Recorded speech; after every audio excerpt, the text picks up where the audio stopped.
नमस्ते फ्रेंड, आप सभी का एक बार फिर से वेलकम।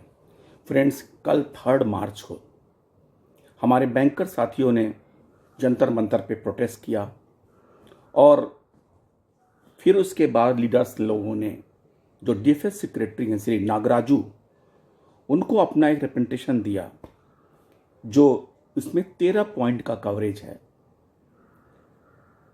और 13 पॉइंट को उन्होंने एलॉबरेट करके 9 पेज में जो सर्कुलर रिलीज किया है वो 9 या 10 पेज का है। हाँ, अब इस रिप्रेजेंटेशन का गवर्नमेंट पे क्या असर होता है, क्या कॉग्निजेंस लिया जाता है, ये तो आने वाला समय बताएगा, क्योंकि 24 और 25 मार्च को स्ट्राइक के लिए कॉल किया गया है। फ्रेंड्स, अगर आप देखें कि जो मुख्य बातें हैं वो हमारे बैंकर साथियों से रिलेट करता है, एडुकेट रिक्रूटमेंट, और इसके बारे में डिटेल उन्होंने डाटा और ग्राफ बना के दिया है। सेकेंड है इम्प्लीमेंटेशन ऑफ 5 डे बैंकिंग। वो सारी बातें लिखी गई हैं कि 8 मार्च 24 को बाईपार्टाइट सेटलमेंट के समय इसको इनकॉर्पोरेट किया गया था और गवर्नमेंट को प्रपोजल भेजा गया है, फिर भी इम्प्लीमेंट नहीं हुआ है। थर्ड पॉइंट है violation of the bilateral agreement. जो समय समय पर यूनियन के साथ एग्रीमेंट होते हैं उसमें कहाँ कहाँ वायलेशन हो रहा है उसका इंडिकेट किया गया है। फोर्थ है इफिशिएंसी रिव्यू। इफिशिएंसी रिव्यू, आपको याद होगा कि डीएफएस ने सर्कुलर रिलीज किया था कि परफॉर्मेंस देखा जाएगा, उसके बारे में उन्होंने पॉइंट आउट किया है कि इफिशिएंसी रिव्यू के बारे में। 5वां पॉइंट है increasing assault of bankers. Bankers के साथ, बैंक मैनेजर्स के साथ, स्टाफ के साथ जो दुर्व्यवहार हो रहा है उसके संबंध में इन्होंने लिखा हुआ है। Fill up the post of workman director, officer director के बारे में, जो पूर्णतया ये यूनियन के लिए है, ना कि कोई किसी कॉमन बातें जिससे बैंकर्स को इफेक्ट होता है। Convert all employees covered under NPS to OPS. जो भी हमारे एम्प्लॉइज एनपीएस में कवर हो रहे हैं उनको ओल्ड पेंशन सिस्टम में कन्वर्ट किया जाए। 8वां एक इम्पॉर्टेंट पॉइंट जो बैंक रिटायरीज के लिए इस एजेंडा में इनकॉर्पोरेट किया गया है वो updation of pension for existing pensioner. Updation of pension for existing pensioner का क्या तात्पर्य है, मैं अभी उसको डिस्कस करता हूँ। 9th है implementation of gratuity ceiling and exemption from income tax. जो गवर्नमेंट एम्प्लॉइज के लिए ग्रेच्युटी की सीलिंग है जो 20 से 25 लाख की गई है, उसको बैंकर्स को बढ़ाने के लिए और साथ में जो इनकम टैक्स में एग्जेम्पशन होना है उसके लिए।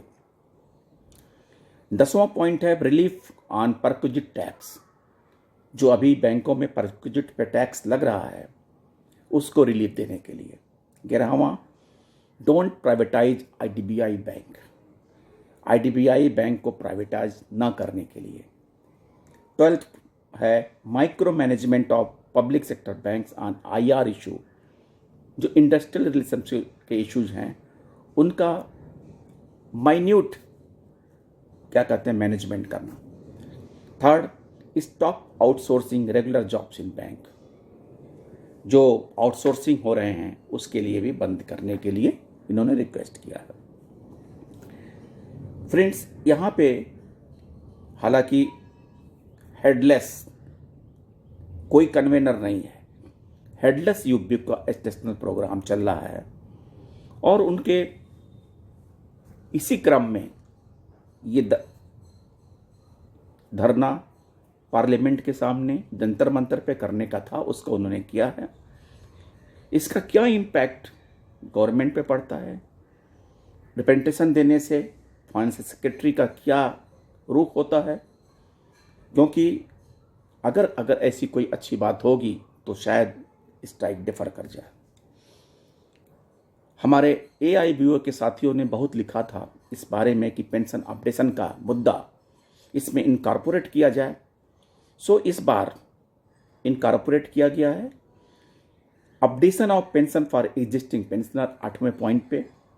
We have been demanding periodical updating of pension along with wage revision settlement, and it was agreed that without prejudice to the court case in various litigations relating to the pension scheme, including the demand for updation of pension for pensioner up to 31st October 22, an ex gratia shall be paid which would be due for review in April 24. It was also agreed that there shall be annual review of the ex gratia amount as may be mutually agreed between IBA and the union association.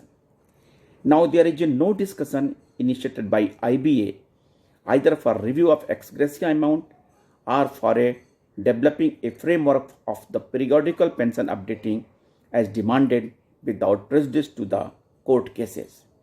Hence, it is important issue that required the immediate attention of the government. जो para इन्होंने include किया है, लिखा है, इसमें 2 बातें सीधी होनी चाहिए।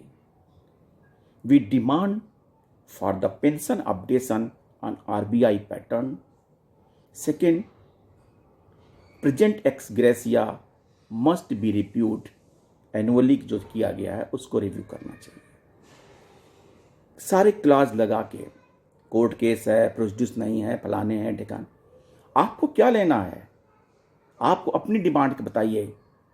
कोर्ट केस प्रोड्यूस में सब जुडिस है, प्रोड्यूस है, आपको क्या लेना देना? चूंकि कोई कन्वेनर नहीं है, सो ऐसा लगता है कि सारा फ्रेमवर्क एक ही व्यक्ति का दिमाग का कमाल है, वो CHV।